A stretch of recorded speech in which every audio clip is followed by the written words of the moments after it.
Mula sa Far East Broadcasting Company, Philippines, narito ang isang programang tatalakay sa iba't ibang kaisipan ugnay sa ating kultura at mga kaganapan na ang magbigay ng liwanag sa usapin ng wastong katuruan at kaugalian. Kamalayan, kasama si Pastor Jebo Banzuelo.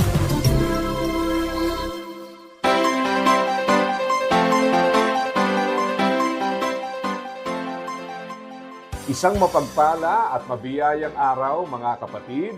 Kumusta na po ang bawat isa?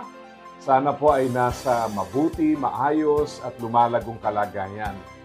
Tayo po ay naririto sa ating programang Kamalayan at tayo po ay napapakinggan sa FEBC Radio TV. Tayo po ay napapanood sa Facebook Live at YouTube channel ng 702 DZAS FEBC Radio TV. Tayo po ay dadako sa ating pag-aaral. Sa pagkakataon pong ito ay nais po nating pag-aralan ang tamang pagtutuon.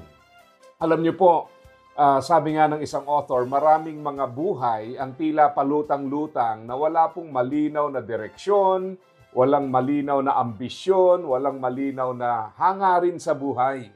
Na para bang nagpapalipas tayo ng panahon at hinihintay na lang nating dumating ang kamatayan. Hindi ko alam kung sumasang-ayon kayo dyan, pero kung ating titingnan ang ating kapaligiran, siguro po marami sa atin ang sasang-ayon, kundi man lahat, na totoo na marami tayong oras na nasasayang sa mga bagay na hindi importante. Siguro ang isang malaking panganib sa buhay ay yun bang mas nakapagbigay ka ng tuon at laan sa mga bagay na hindi ganoon ka-importante at the expense of what is truly important. And yet, mapapansin natin sa ating kapaligiran, yan po kadalasan ang nangyayari. Di ba? Ang laki ng nagagastos natin sa mga bagay na sabi nga nila ay wants. Tapos pagdating doon sa needs, doon naman nagiging mas mababa ang ating paglalaan. Katotohanan po na masasabi na may mga pagkakataon na hindi naman talaga tayo pinagkukulang ng ating Diyos, pero mali po ang ating pinaglalaanan. Minsan po, nagko-commit tayo sa mga hulugan. Hindi naman po lahat mali, pero gusto ko pong linawin sa inyo na yan po ay financial commitment. At pag sinabi nating financial commitment, ang ibig sabihin po niyan ay matatali ka dyan. Ibig sabihin, darating ang time na marahil po ay nung nagpasya ka na pasukin ang transaksyon na yan, you are in good health, walang emergency, walang problema, walang repair sa bahay, sa kotse o kung ano-ano pa man. Pero maaaring magbago ang mga ito anytime, di po ba? Hindi natin hinihingi pero nandoon ang posibilidad. Kaya kung talagang wala sa ating kapasidad, at yan po ay mas binigyan natin ng tuon kahit at lalo na pag hindi natin kailangan, mas malaki ho ang magiging problema natin. Kaya nga napakahalaga na meron tayong tamang kaisipan. Ano ba yung importante? Ano yung dapat pagtuunan? Ano yung dapat bigyan ng pansin? Kasi nga po, kung wala tayong maliwanag na mga pamantayan sa mga bagay na ito, ang kapasyahan po natin talagang magulo rin, di ba? Kaya later on, nagkakaroon ng kung tawagin natin ay ripple effect. Nag-commit ka sa isang bagay na kailangan mong bayaran for a prolonged period of time. So eventually, kinakailangan mong kumayod ng kumayod at wala ka ngayong panahon sa mga bagay na dapat sana ay iyong paglaanan. Di ba? Kaya nakakalungkot pa minsan na meron tayong paglalaan at very intentional sa mga gusto, pero doon sa kailangan ay hindi natin nabibigyang tuon. So ang quality of life ay bumababa. Hindi lamang yan sa pinansyal, lalong-lalo na siguro, very evident ngayon sa oras, di po ba? Ang oras, napakahalaga. Hindi katulad ng pera, pwede kang mag-sideline, pwedeng may magbigay sa'yo, may tumulong, may bonus na dumating, di ba? May extra. Pero ang oras po, walang way para madagdagan yan Kung ano yung ibinigay na oras, yun na yun. Di ba? Yun na yun. Kaya kung hindi natin magagamit ng tama, ng husto at wasto ang ating oras, ang mangyayari po dyan darating tayo sa punto na kung saan yung oras na dapat sana'y nailaan sa mas makabuluhan napunta sa hindi importante na pagdating po ng mga essentials, pagsisisihan natin, bakit dito ko inilaan? Nabanggit ko sa isang pag-aaral at nais ko pong bigyang linaw ulit na dahil nga ang oras po ay hindi naman natin nadadagdagan, ang reality, yung allocation ng oras ay paglalaan at pagbawas naman ito sa ibang bagay. So, sa madaling sabi, para magkaroon ka ng oras para sa isang gusto mong gawin, meron kang pagkukunan nito. Okay? By allocating time for something, you deprive something else or someone else of that time. Meron tayong binawasan ng oras, inalisan ng oras, para makapaglaan tayo sa ibang mga bagay. Di po ba?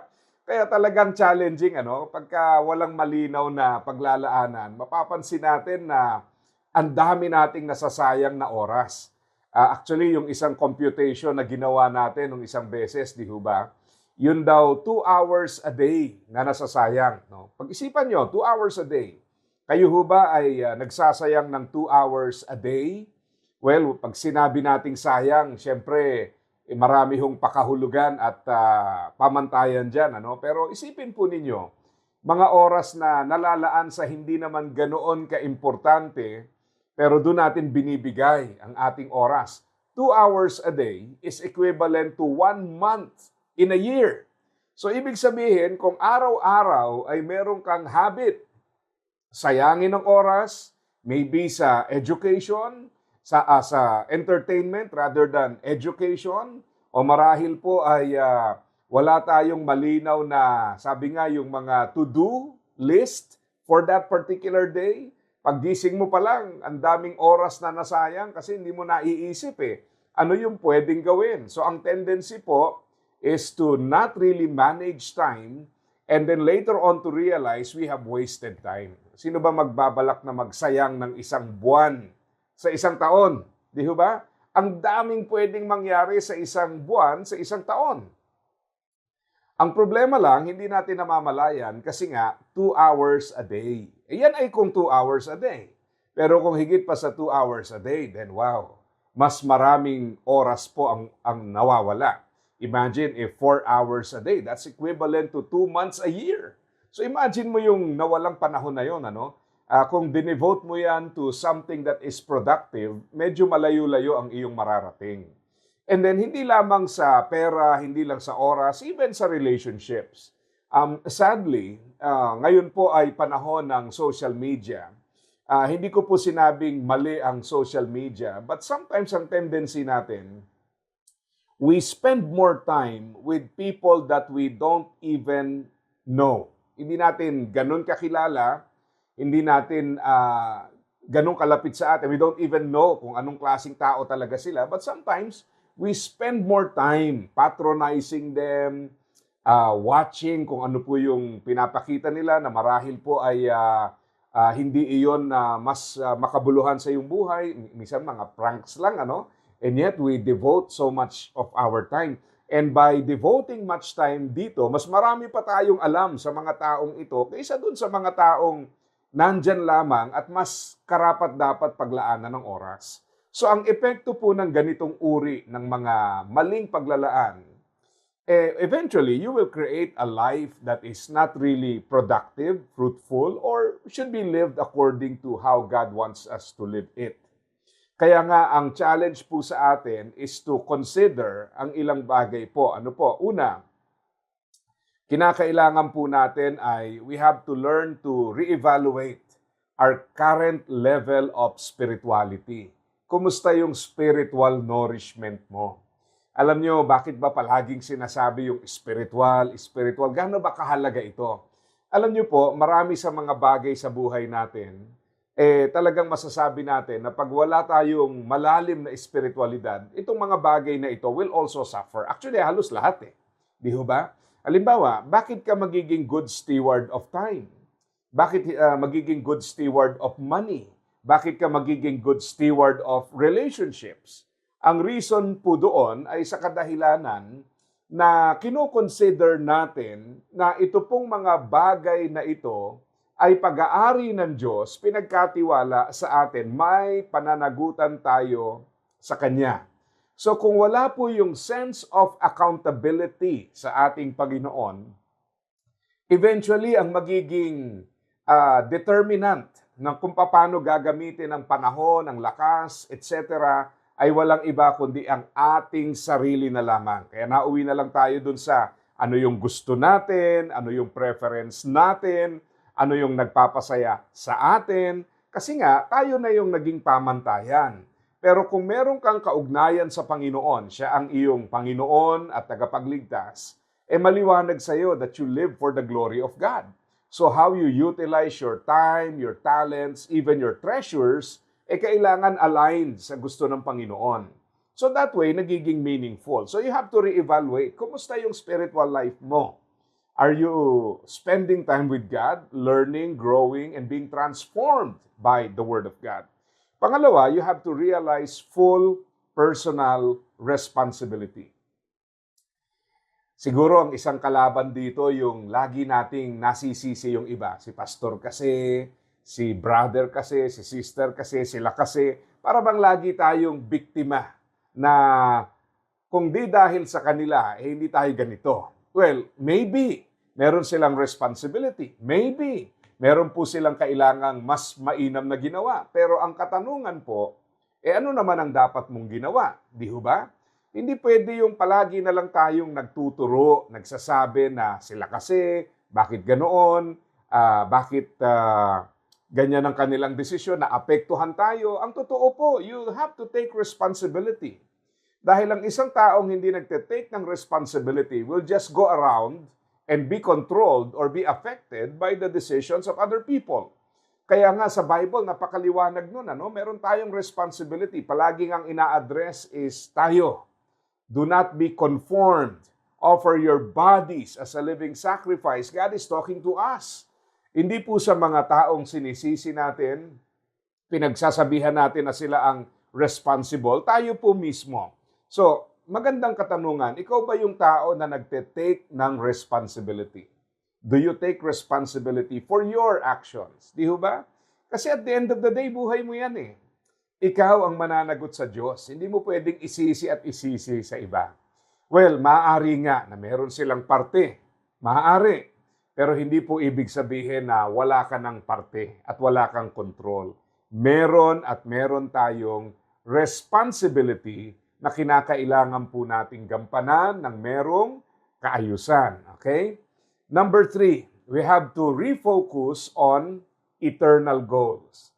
Alam nyo, ito rin ang isang malungkot na reality. Marami sa prinsipyo ng mundo nakapundasyon sa ganitong kaisipan. You live for the here and now. Di ba? Kaya pansinin mo, ang mga desisyon natin, hinuhubog niyan eh.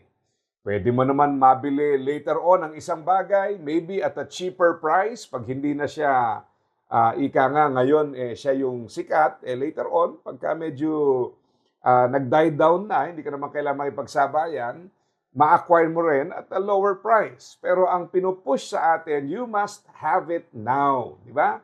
Ganyan po eh. Kaya nga, kung papansin niyo mga strategy, even sa mga marketing, pagdating sa mga produkto, pre-order na eh. Di ba? Nag-uunahan sa pre-order. Hindi pa lumalabas.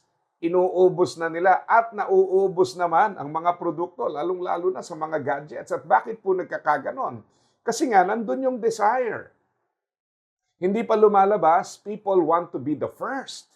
Okay? Kahit na hindi naman dapat na wala namang magiging plus factor sa pagkatao natin yon kung talagang susukatin natin.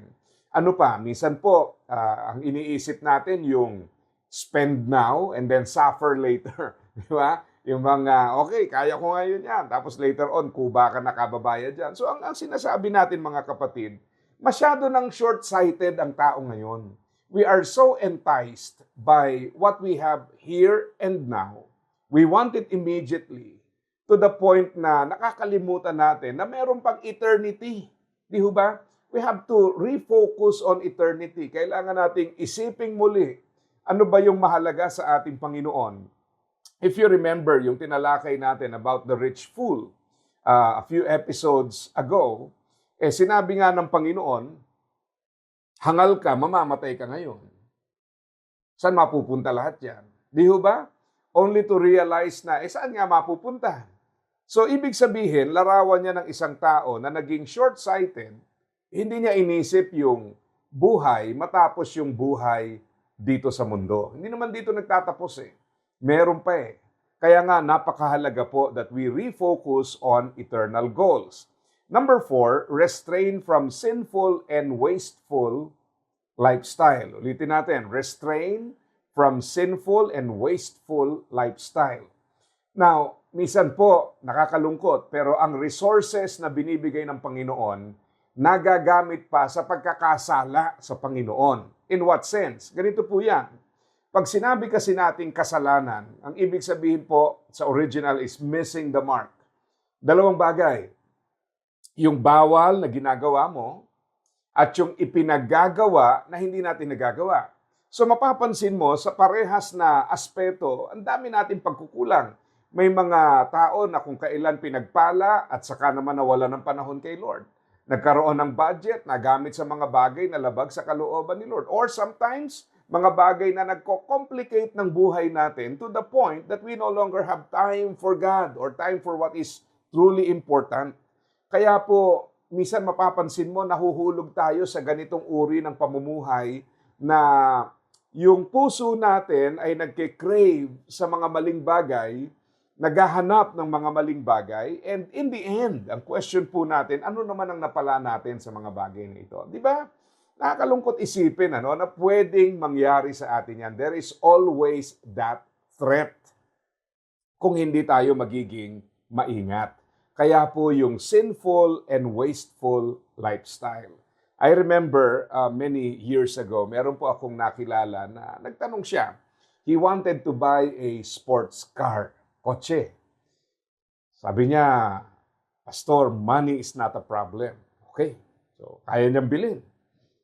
Ang tanong ko ngayon, kaya mo pala, bakit di mo pabili? At ang explanation niya sa akin, kasi hindi kami magkakasundo ng aking pamilya pag binili ko ito dahil sigurado hindi nila gusto to. Hindi practical. Bakit? Two-door, hindi kasya lahat. That's one. Dinagdagan ko pa. Well, sabi ko sa kanya, if you own a sports car, karamihan ng mga mahihilig magpatakbo ng medyo may kabilisan ng kaunti. Ginagamit yan sa mga araw na walang traffic. At usually, yung araw na walang traffic is what day? Sunday. So, ngayon, naglagay ka ng kaabalahan sa iyong sarili na papatak sa araw ng, alam mo naman kung nasaan ka dapat.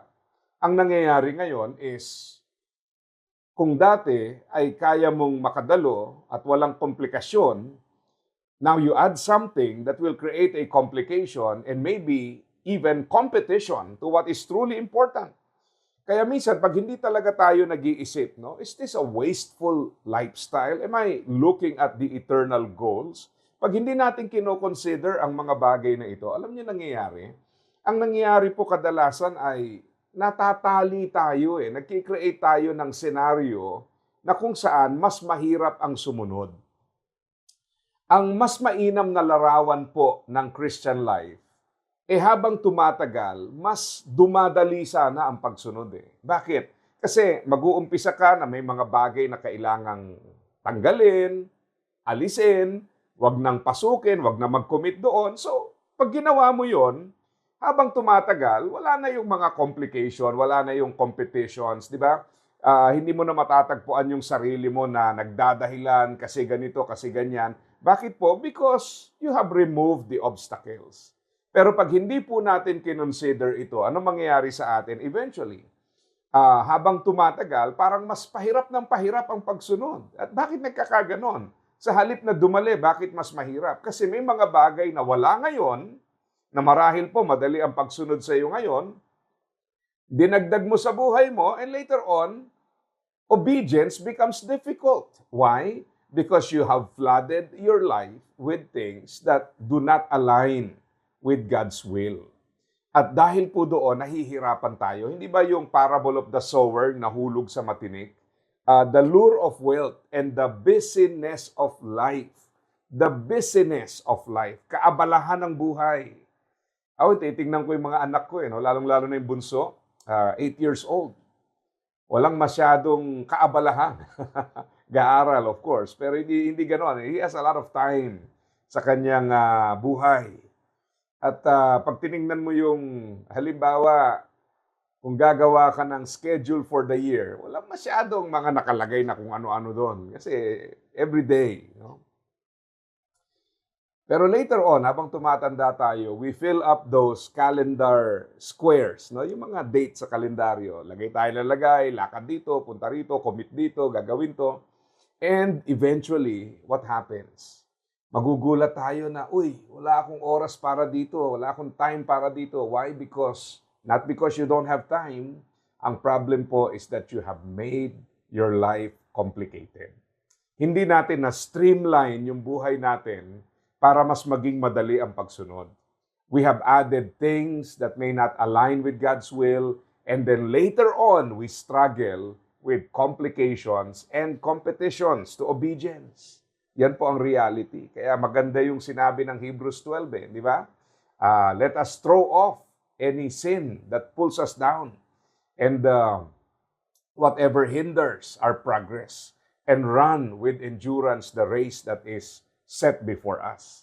So kailangan nating alisin ano yung kasalanan, ano yung mga hadlang para makatakbo tayo ng matulin, maayos, dun sa layunin ng ating Panginoon. So siguro magandang pag-isipan, sa ating buhay, kumusta naman tayo doon? Meron bang mga bagay na matagal nang pinaalis, di natin inaalis, so it creates a hindrance or maybe complication sa ating obedience? O meron bang mga bagay na hindi mo dapat idagdag na pinag-iisipan mo? And I tell you right now, wag mo nang pag-isipan. Tigilan mo na, wag mo na ituloy.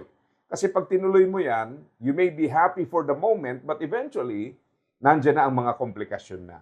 So kailangan nating pag-isipan. And the key to doing all this is by asking a very important question. Lord, is this your will? Kalooban mo ba ito, Panginoon? Kasi kung hindi niya kalooban ng isang bagay, it will create complications and competitions to your priority. So sana po maging paalala at hamon sa atin ang katotohanan ito dahil ang hangarin natin ay talagang lumago tayo sa ating kaugnayan sa Panginoon. Pero ang masasabi nating mahirap na senaryo, yung bang parang up and down ng spiritual life natin. Bakit? Yung up and down na yon is just an indication of how complicated our life is. Kasi may mga bagay tayong inalaw sa buhay natin na hindi dapat naroon. So, what will you do about it? So I hope and pray that the Lord will give you wisdom and the courage to make a stand for what does not please God. So muli, ito po ang programang Kamalayan na napapakinggan sa FEBC Radio TV. Tayo po ay napapanood sa Facebook Live at YouTube channel ng 702 DZAS FEBC Radio TV. Ito po ang inyong lingkod, Pastor Jebo Banzuelo, pansamantalang nagpapaalam at nagpapaalala sa bawat isa na ang buhay na ginagamit ng husto at wasto ay walang pagsisisi pagdating sa dulo. God bless po sa inyong lahat. Iyong napakinggan ang Kamalayan. Para sa iyong mga tanong, komento at suhestyon, mangyaring bumisita sa ating Facebook fanpage, Kamalayan FEBC, o mag-email sa kamalayan@dzas.febc.ph.